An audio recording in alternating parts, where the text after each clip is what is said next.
నమస్తే అండి, మీ పేరు? నా పేరు సువార్తరావు అండి. మాది చీరాల మండలం వాడ్రే గ్రామం, మత్స్యకారికి సంబంధించిన నాయకులు. సార్, ఇక్కడ ఈ చీరాల్లో గతంగా టీడీపీలో ఉన్న వ్యక్తి ఇప్పుడు వైసీపీలోకి చేరారు. ఆయన గురించి లేదా రాజకీయ పరిస్థితుల గురించి ఇక్కడ ఎలా ఉంది సార్ పరిస్థితి అసలు?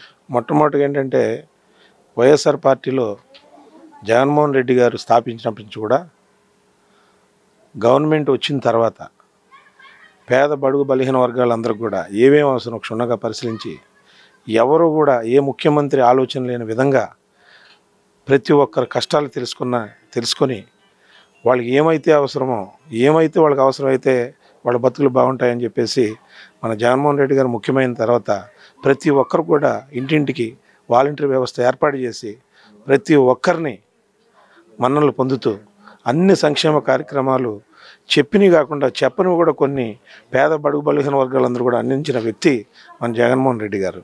అలాగే ఆ పార్టీలో ఈరోజు చీరాల నియోజకవర్గంలో నుండి బలరామ కృష్ణమూర్తి గారి తనయుడు కరణ వెంకటేష్ బాబు గారు ఇన్ఛార్జిగా తీసుకోవటం, ఆయన 3-4 సంవత్సరాలు అలుపెరగకుండా ప్రతి గడప తిరిగి వాళ్ళ కష్టాలు తెలుసుకొని అందరికీ దగ్గర అవుతూ పార్టీని బలోపేతం చేస్తూ ఈరోజు ఎమ్మెల్యే అభ్యర్థిగా ప్రకటించడం చాలా సంతోషకరం. ఎందుకంటే వాళ్ళ దగ్గరికి వెళ్తూ ఉంటే ఒక ఎమ్మెల్యే దగ్గరికి వెళ్తున్నాం అనే ఫీలింగ్ ఉండదు, ఒక ఎమ్మెల్యే అభ్యర్థి దగ్గరికి వెళ్తున్నాం అనే ఫీలింగ్ ఉండదు.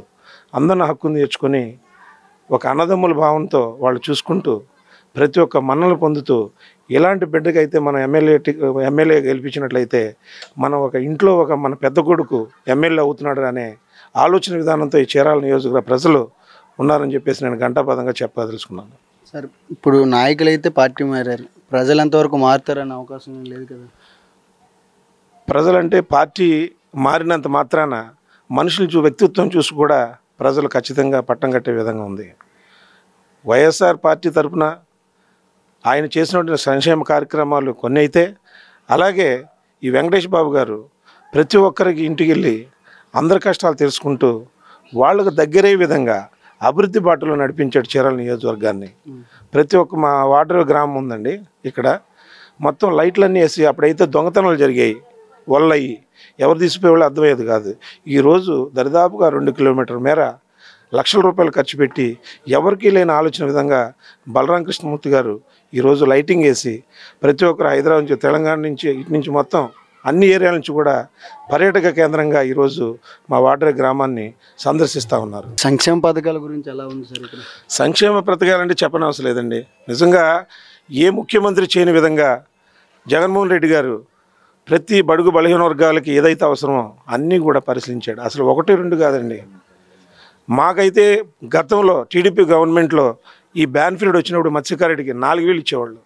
అది కూడా ఎప్పుడు పడితే తెలీదు, మేము చూస్తూ ఉండేవాళ్ళం. మాకైతే ఈ 2 నెలల్లో బ్యాన్ పీరియడ్ సమయంలో 100 రూపాయలు కూడా 1000 రూపాయలతో సమానం. ఆ 4,000 కూడా వేసే పరిస్థితి కనపడేది కాదు. ఎప్పుడో మేము మళ్ళీ వేటలకు వెళ్ళి ఒక 2 నెలలు 3 నెలలు వేట చేసిన తర్వాత ఆ డబ్బులు పడితే ఆ డబ్బుల విలువ మాకు తెలియదు. ఎందుకంటే మా దగ్గర డబ్బులు లేనప్పుడు ఆ డబ్బులు మా అకౌంట్లో పడితే విలువ తెలుస్తుంది. కానీ మేము వేటలకు వెళ్ళి 10 రూపాయలు మేము తెచ్చుకుంటా కడుపు నిండేటప్పుడు ఆ డబ్బుల విలువ తెలిసేది కాదు. అయినా 4,000 రూపాయలు ఈ 2 నెలలు మేము ఆపే సమయంలో మత్స్యకారులు ఆగిపోయే సమయంలో ఇచ్చేవాళ్ళు. ఈరోజు జగన్మోహన్ రెడ్డి గారు వచ్చిన తర్వాత 10,000 రూపాయలు చేయడం జరిగింది, 6,000 రూపాయలు పెంచారు. వెంటనే మళ్ళీ ఈరోజు ఈ 2 రోజుల్లో మాకు అన్నీ రాసుకుంటారు, మత్స్యకారులు ఎవరైనా ఫిల్టర్ చేస్తారు. వెంటనే మాకు ఒక 15 రోజుల్లో మాకు ఎప్పుడైతే అవసరమో ఆనాటికి ఆ డబ్బులు పడే ఛాన్స్ ఉంది. ముందైతే వచ్చేవి కాదు. అలాగే సబ్సిడీ ఉంది, డీజిల్ సబ్సిడీ.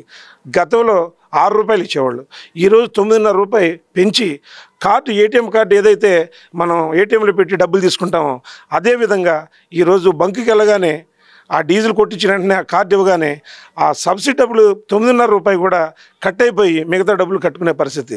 గతంలో అయితే ఈరోజు బిల్లు పెడితే దరిదాపు సంవత్సరానికి వస్తాయి, 6 నెలలకు వస్తాయి తెలిసే పరిస్థితి కాదు. అందువలన మాకు సంతోషంగా ఉంది జగన్మోహన్ రెడ్డి రావటం. మళ్ళీ గవర్నమెంట్ రావాలని భగవంతుని కూడా ప్రార్థిస్తూ ఉన్నాం. ప్రతి ఒక్కరు అమ్మఒడి ఏంటి, అసలు అనేక రకాలైన నేను చెప్పడానికి కూడా ఆ ఎన్ని పథకాలు కూడా నాకు చెప్పడానికి కూడా టైం చాలదు. అలాంటి ఆలోచన విధానంతో నడిచినటువంటి మన జగన్మోహన్ రెడ్డి గారిని ప్రజలు మళ్ళీ బ్రహ్మరథం పట్టడానికి, రాష్ట్రంలో మళ్ళీ ఆయన రెండోసారి సీఎం చేసుకోవడానికి సిద్ధంగా ఉన్నారని చెప్పేసి నేను ఘంటాపథంగా చెప్పదలుచుకున్నా. అయితే బలరాం గారు తనయుడికి ఎన్ని ఓట్లు మెజారిటీ వచ్చే అవకాశం కనబడుతుంది? నాకు తెలిసి 25,000 పైనే మెజార్టీ వచ్చే అవకాశం ఉంది. అది 30,000 అవ్వచ్చు, 40,000 అవ్వచ్చు తెలియదు. 25,000 పైనే ఆయన మెజార్టీ వచ్చే అవకాశం ఉంది. టౌన్లో కానివ్వండి, విలేజ్లో కానివ్వండి, ఎవరైనా కానీ వైఎస్ఆర్ పార్టీ పథకాలు బలంగా జనాల్లో ఉంటే, గుండెల్లో ఉంటే, అలాగే వాళ్ళు మంచిదన్న బలరాం గారు వాడు గతంలో ఎమ్మెల్యేగా చేసిన పనిపాట్లు కానీ, అలాగే వాళ్ళ అబ్బాయి వైఎస్ఆర్ పార్టీలోకి వచ్చిన తర్వాత ప్రజలకి దగ్గరయ్యే పరిస్థితులు కానీ గమనించి బ్రహ్మరథం పట్టే అవకాశం ఉంది. ఖచ్చితంగా చీరాల నియోజకవర్గంలో వైఎస్ఆర్ పార్టీ బాపట్ల జిల్లాలోనే మొట్టమొదటిగా గెలిచే సీట్ అని చెప్పేసి కూడా ఈ సందర్భంగా తెలియజేస్తా ఉన్నా.